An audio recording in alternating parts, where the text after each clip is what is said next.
Hey guys, and welcome to a new video. Today I want to showcase the current build that I'm working on, and it is a Herald of Thunder Poison Pathfinder Autobomber, or not really bombing, but let's say a walking simulator. Everything here is automated from my flasks by triggering my Vessel of Winter and triggering the Herald of Thunder thanks to the Storm Secret Rings. All I do is walk around, pick up loot, and everything dies. Poison proliferation goes off. And on top of that, this build is very, very tanky. And this is basically what sets it apart to the other Autobombers that I usually play, whether it's like an on-hit, lightning-based Herald of Thunder assassin, like a Fireburst Ignite Elementalist or Death Oath and stuff like that. This build can definitely take a hit. We do have quite a reasonable amount of maximum resistance with spell suppression capped. We have like the stun tech basically in with the Blood Notch. We do have a tons of recoup, basically running a double recoup cluster, plus the recoup from the helm taking lightning damage, and so on and so forth. So this is basically a very tanky approach to an Autobomber. For the map showcase, we're going to run an 8 modded T16 map, but the goal for the build is to do all content, including T17, including Uber bosses, and so on. We currently run, like, I think, like 12 million DPS, and it is fairly min-max, but not, like, insanely min-max, right? This build is, like, now 2 days old. We have a 21 hours playtime. Yesterday, we hit level 95, so it's not really dying a lot, and there's still things like Mageblood missing, Original Sin missing, and some other fancy things, but very expensive things that I would like to incorporate into this build, because this build is just, like, made for pretty much everybody that wants to have, like, a lazy playstyle, right? So as soon as my charges or my flasks go off, let's take that one real quick. We start the loop of Herald of Thunder, and then basically, yeah, you just walk around and you basically just loot. You don't have to worry about anything. You can open pretty much every strong box, detonate that, ice nova, things that are usually very hard for certain builds. And we just got the boss, which is actually quite nice.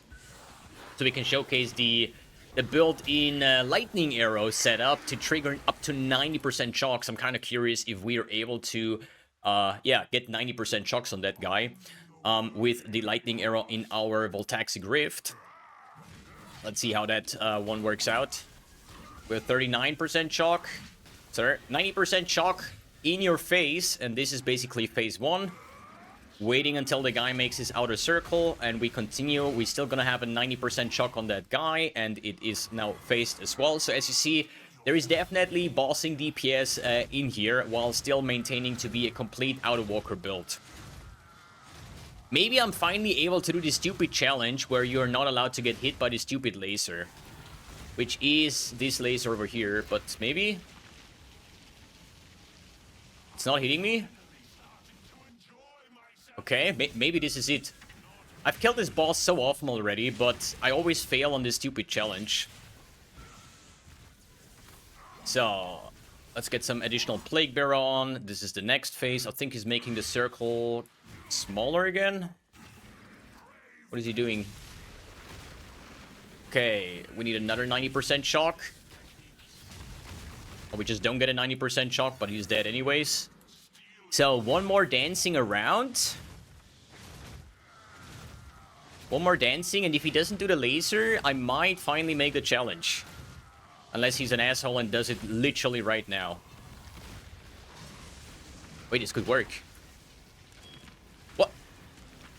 What is this guy doing? What is this shit, man? Every time I do this stupid boss, I'm like so close to finishing the challenge, and then he starts doing some random ass shit. But hey, anyways. As you saw, like, bossing damage is definitely there. Let's continue with the map. Our flask goes off, and yeah, we continue with the Audi walking.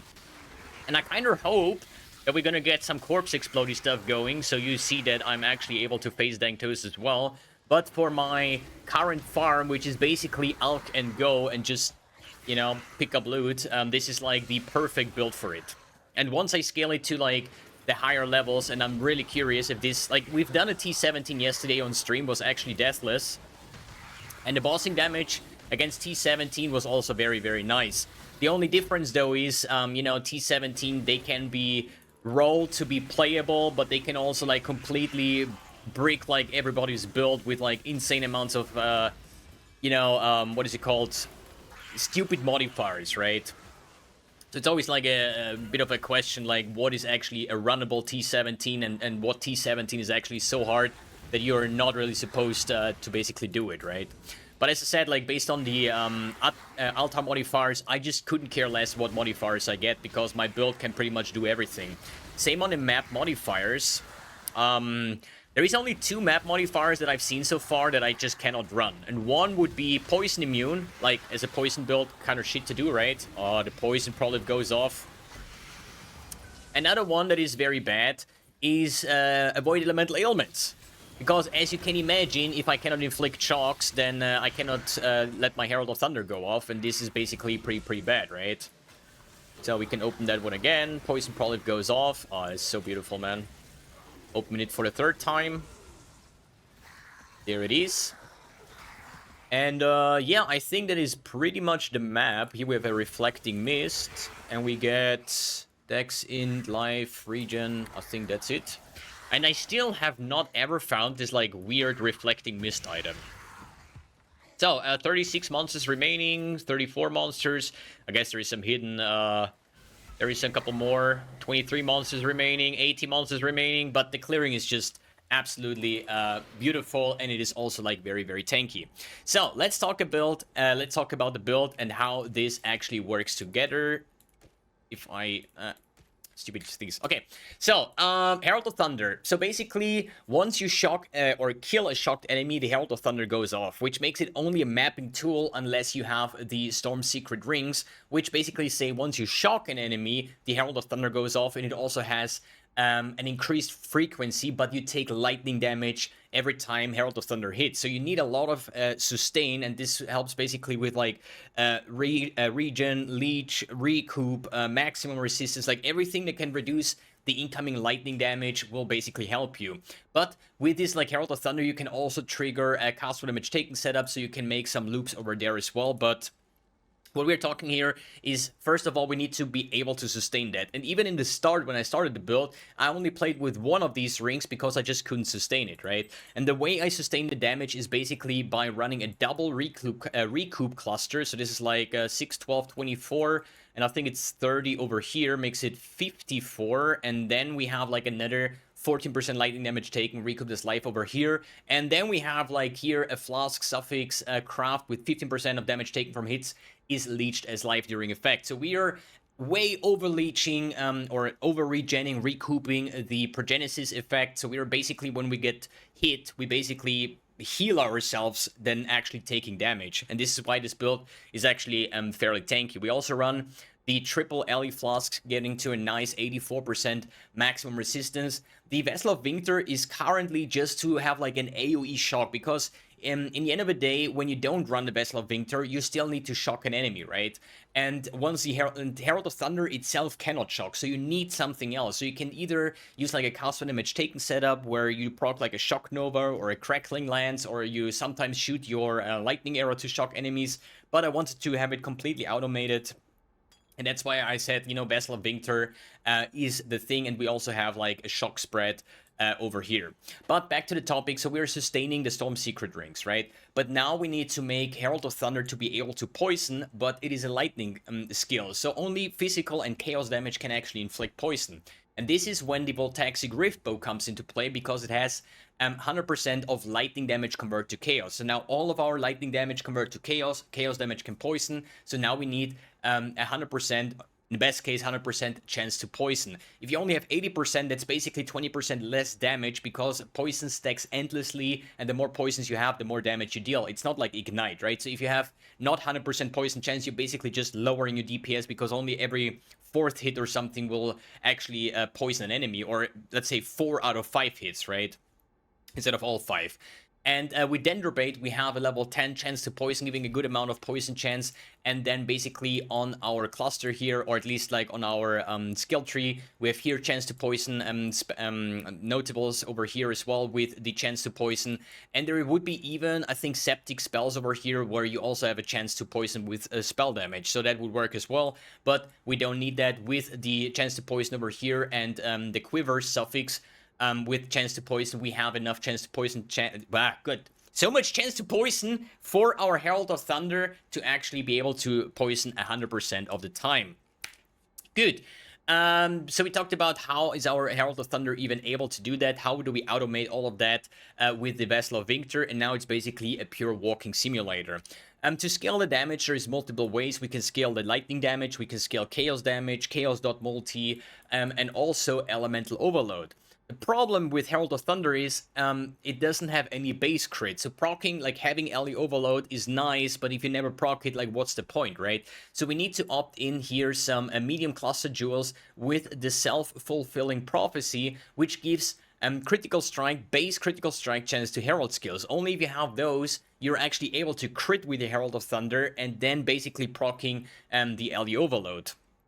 Other than that, when we talk about the damage scaling, plus levels, very, very good. The Replica Dragonfang's Flight, very nice to have with the additional levels to Herald of Thunder, because it's still like a spell in that case, right? And it scales very well with base level. So we tried to get Herald of Thunder to a very nice level. I'm also having here a +4 Dendrobate with duration AoE gems, which I got for 8 divines, which was fairly cheap in my opinion, but nobody plays that build, so all the items are usually very, very accessible. On top of that, if we're able to get 300 dexterity, we get 90 or up to 100% increased damage, and on 150 intelligence, we get also the poison duration. So I kind of have to min-max it a little bit because I had to take here those 2 dex notes.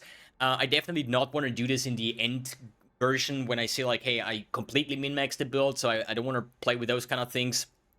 But currently, it was still worth the investment of 2 points to trigger the 100% increased poison damage, or 89 in that case, right?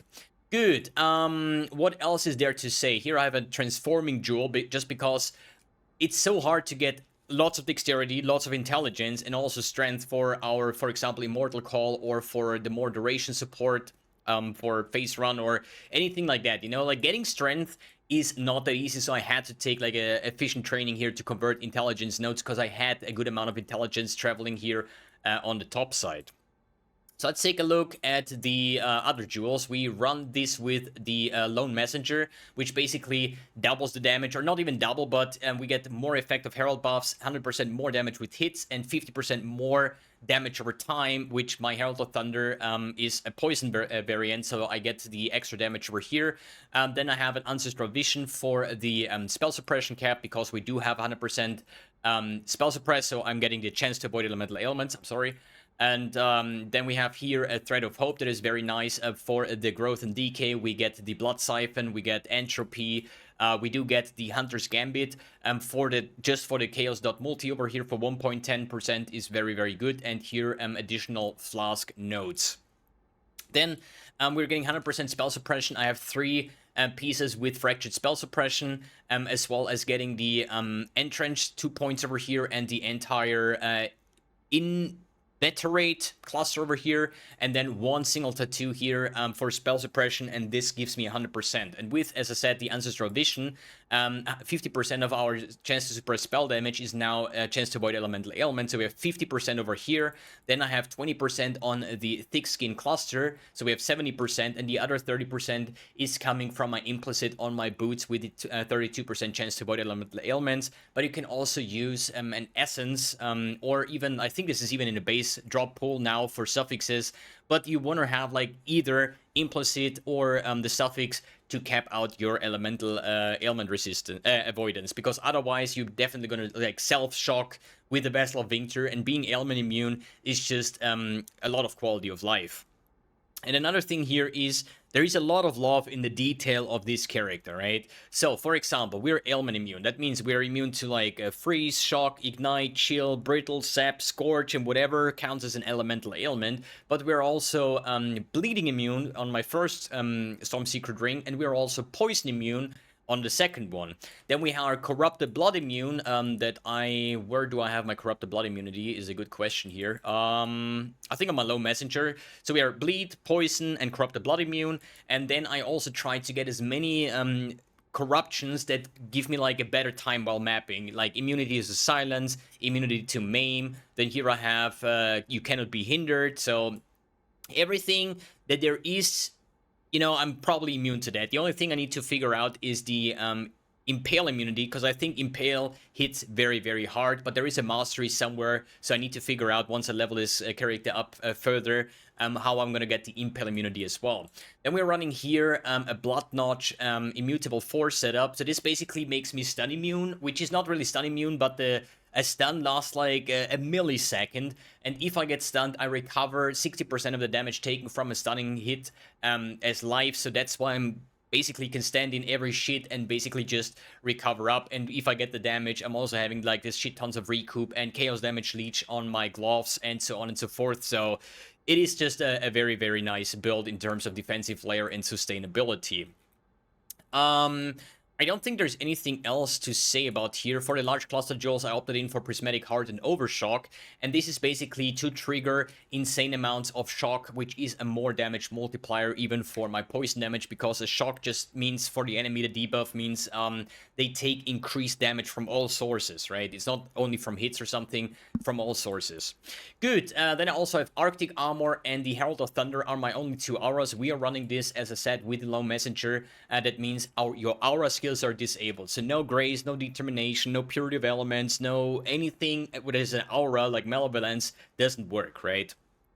So we have like a 6-link or actually 7-link Herald of Thunder, which already reserves a lot of life, but you can get another aura going, and I decided to go with Arctic Armor, which is not an aura, okay? Don't forget, you cannot use auras. Arctic Armor is a spell, so is, for example, what is it? Petrified Blood would also be a spell, so I could maybe use that one as well, but I don't really have any benefits from being low life, so what is kind of the point, right? Good. Let's talk about the gear from top to bottom and how I made my items, basically, right? Fractured spell suppression base on boots, gloves, and the helmet, and then I basically just spam essences, right? Here we have a mana reservation essence, hit a T1 res, and then subsequent change, reforge life, and so on and so forth, and this is basically the same for all three of these items. Same here. Essence with Chaos Resistance, hit T1 Lightning Res, Suffix cannot be changed, Reforge Life, Aceling, and so on and so forth, right? So these are my three, basically, rare items. Having here Phase Run, more duration, efficacy, and automation support. So this was a little bit tricky to solve because what I wanted to achieve is to have a permanent Phase Run.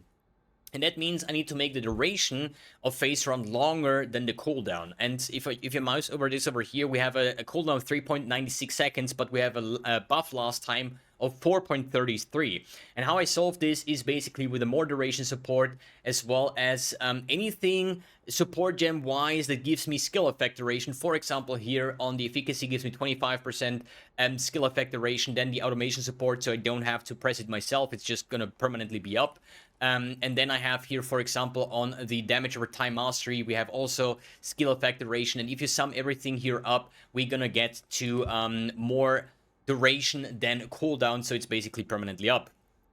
Then we have here Plague Bearer, Withering Step, Enhanced Support, and Ink AoE. Withering Step helps with clearing, and the Plague Bearer helps with clearing, and the Withering Step is basically to instantly apply 11 Wither stacks to the enemy once I press this button for bossing and stuff like that, right?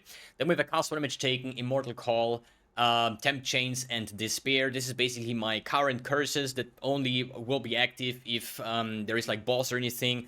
Like, normally you would do like a curse on hit ring or maybe corruption on your gloves and stuff like that, but I cannot use that because I'm having the Storm Secret rings and like my rare gloves over here, right?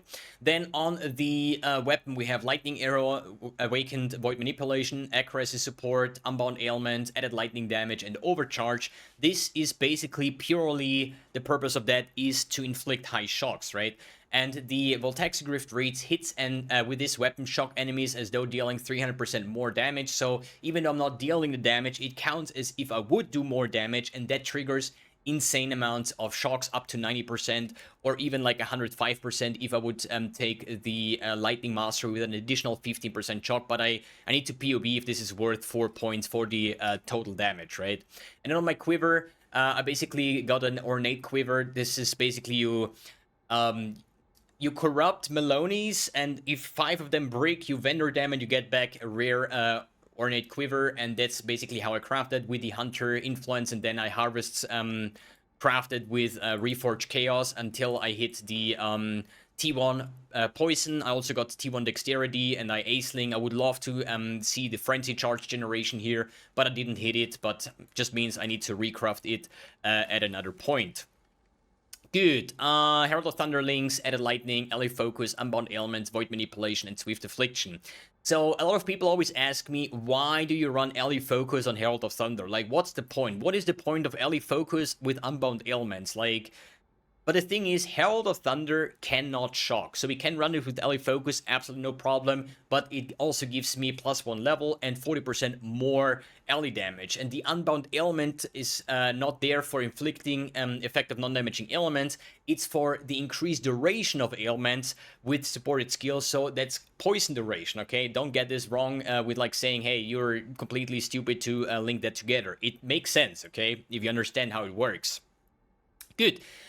We covered the gear, basically, Flask-wise, Progenesis, Vessel of Victor, I already explained that. Then Ruby Flask, Sapphire, and the Quicksilver with increased evasion armor. I think this is actually completely useless, because if you have 5k armor or you have 2k armor, I think there is like not gonna be too much difference, so I'm maybe just gonna opt in for other Flask suffixes, or yeah, something like that. For example, curse immunity, or yeah, we're gonna see about that in the end stage. Good, we talked about the passive tree, the jewels that we have, the cluster jewel setup, the stun tag, the low messenger, the gear pieces, what we're gonna have on them, the gems. I think everything should be there. If you need any other help, then check out the PUB.